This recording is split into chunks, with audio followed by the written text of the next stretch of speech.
सत साई। सन ठंडीराम जी। ये सन 1772 ईस्वी की बात है। परम पिता परमात्मा हंसों का उद्धार करने के लिए सतगुरु संत और अवतार आदि रूपों में इस धरती पर अवतरित होते रहते हैं। इन रूपों में परमात्मा का नाम, रूप, लीला एवं धाम भक्तों के लिए तीर्थ बन जाता है। ऐसे परम पुरुषोत्तम के समकालीन उनका सानिध्य एवं उनकी सेवा का सुअवसर किसी सौभाग्यशाली व्यक्ति को ही प्राप्त होता है। इसी कड़ी में एक भाग्यशाली व्यक्ति सतगुरु गरीबदास साहिब की सेवा में उपस्थित था। उसका नाम था ठंडीराम। वह वास्तव में ठंडे स्वभाव का ही था। एक दिन प्रातःकाल उसने सतगुरु जी से निवेदन किया कि बंदी छोड़ जी, मैं आपके पास स्थायी रहकर सेवा करना चाहता हूँ। मुझे कोई मेरे लायक सेवा प्रदान करें। सतगुरु जी ने उसकी परीक्षा लेते हुए उसे खेतों में बाजरे की रखवाली के लिए भेज दिया। वह एक ऊंचे मचान पर बैठकर पक्षी एवं जानवरों का ध्यान रखने लगा। ठंडीराम नाम की कमाई एवं सतगुरु जी की आज्ञा से रहते हुए सेवा करने लगा। 5वें दिन सतगुरु जी ने सत्संग के बाद शिष्यों से पूछा, ठंडीराम कहाँ है? श्री धारीराम जी ने कहा, बंदी छोड़ जी, वह तो आपकी आज्ञा पाकर बाजरे की रखवाली करने गया था। उस दिन के बाद तो वह यहाँ पर नहीं आया। अवश्य वह खेतों में ही होगा। लीलाधारी सतगुरु जी अपने साथ कुछ शिष्यों को लेकर खेत की तरफ गए। वहां पहुंचकर देखा कि ठंडीराम ऊंचे मचान पर बैठकर बाजरे की रखवाली कर रहा है। सतगुरु जी ने ठंडीराम के पास पहुंचकर आवाज़ लगाई। उधर ठंडीराम ने भी अपने दयालु सतगुरु जी को देखा और मचान से उतरकर चरणों में लेट गया। भूखे प्यासे उसे 5 दिन बीत गए थे। सतगुरु जी ने लीलावश पूछा, ठंडीराम, तुमने भोजन कहाँ पर किया? ठंडीराम ने उत्तर दिया, हे मेहरबान, आपने मुझे खेत की रखवाली के लिए ही आज्ञा दी थी, न कि भोजन के लिए। उस दिव्य पुरुष की बात सुनकर सभी के हृदय में सन्नाटा सा छा गया। भास्कर भी मानो अपनी गति रोककर उसके मुखमंडल की ओर निहारने लगे। वातावरण में आगामी क्षणों के लिए एक उत्सुकता थी, जिसे प्रत्यक्ष करते हुए सतगुरु जी ने ठंडीराम को उठाकर छाती से लगा लिया। प्यार भरी दृष्टि से उसकी तरफ निहारते हुए सतगुरु जी ने कहा, ठंडीराम, तू परम पुरुष है। तूने हमारा हृदय जीत लिया है। आज तुम भोजन एवं विश्राम करना। दूसरे दिन उत्तराखंड की तरफ मुख करके यात्रा प्रारंभ करना। इसी यात्रा में यमुना के किनारे एक बोढ़ा नामक गांव आएगा। उसमें हमारे हंस रहते हैं। उनको उपदेश देकर भवसागर से पार करना है। ठंडीराम सतगुरु जी की वाणी को सुन रहा था। आंखों से अश्रुधारा बह रही थी। ऊपर से मानो प्यार का समुद्र टूट पड़ा था।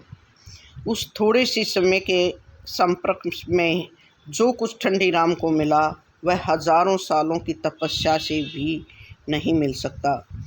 गरीब सतगुरु के सत्संग का ना कछु तोल न मोल, बजर के वाड़ी लग रही, छिनमें दीनी खोल। कबीर सतगुरु हम सु रीझ कर एक कहा प्रसंग, वर्षा बादल प्रेम का भीज गया सब अंग। धीरे धीरे ठंडीराम ने अपने आप को संभाला। फिर सतगुरु जी के साथ चलकर छुड़ानी धाम पहुंचा। दयालु सतगुरु जी ने अपने पास बिठाकर भोजन करवाया। उसके उपरांत रात्रि विश्राम करने के बाद आज्ञा पाकर संत ठंडीराम जी चल पड़े। चलते चलते तीसरे दिन शाम को बोढ़ा गांव में पहुँचे। वहाँ के लोग आपको देखकर बहुत प्रसन्न हुए। श्रद्धा भाव से आपको बिठाया एवं जलपान के उपरांत भोजन करवाया। गांव वासियों में संतों के प्रति अटूट श्रद्धा थी। आपका सत्संग सुनकर बहुत लोगों ने हुक्का, शराब आदि दुर्व्यसनों को त्याग दिया। दिन पर दिन सत्संग सुनने वालों की भीड़ बढ़ने लगी। एक दिन किसी भक्त ने आश्रम के लिए जमीन दान में दी। तब उस पर झोपड़ी बनाई गई। ऐसे ही सेवा करते हुए भक्तों ने संत ठंडीराम जी को प्रेम के बंधन में बांध लिया। उन दिनों आसपास के गांव में डाकुओं का बोलबाला था। डाकुओं की मंडली कभी भी किसी भी गांव में धावा बोलकर लूट खसोट करके लोगों को तंग करती थी। जैसे वन को सिंह और सिंह को वन का सहारा होता है, उसी प्रकार ठंडीराम जी के आने से लोग भी निर्भय जीवन जीने लगे।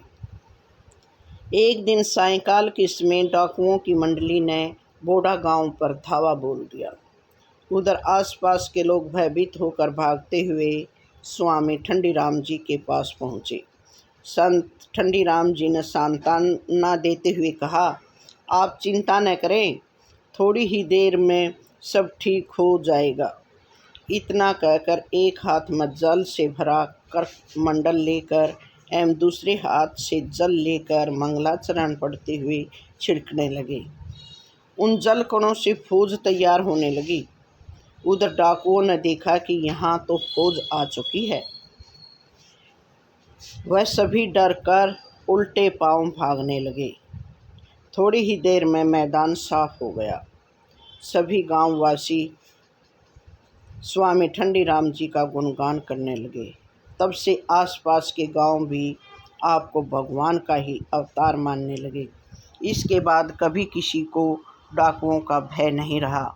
आपके जीवन काल में बहुत अंशों का उद्धार हुआ।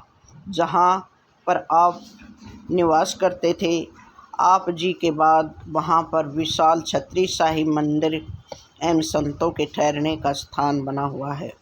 आप जी की पुण्य स्मृति में हर साल एक विशाल भंडारे का आयोजन होता है एवं संतों के प्रति वही श्रद्धा आज भी देखने को मिलती है। आसोदा ग्राम के मनीराम बामण को सांत्वना देना। मनीराम नाम का एक बामण था। वह श्रीमद् भागवत की कथा किया करता था। एक बार आसोदा गांव में उसके द्वारा कथा चल रही थी। साप्ताहिक कथा की पूर्ण आहुति 10वीं तिथि को थी। उस दिन गांव के कुछ व्यक्तियों ने चंपाकली नामक एक तवाइफ के नाच का प्रोग्राम भी निश्चित कर दिया। श्रीमद् भागवत कथा पूर्ण आहुति के शुभ अवसर पर पंडित मनीराम जी को मात्र 30 रुपये भेंट स्वरूप प्राप्त हुए, जबकि उस चंपाकली नामक तवाइफ को 500 रुपये मिले।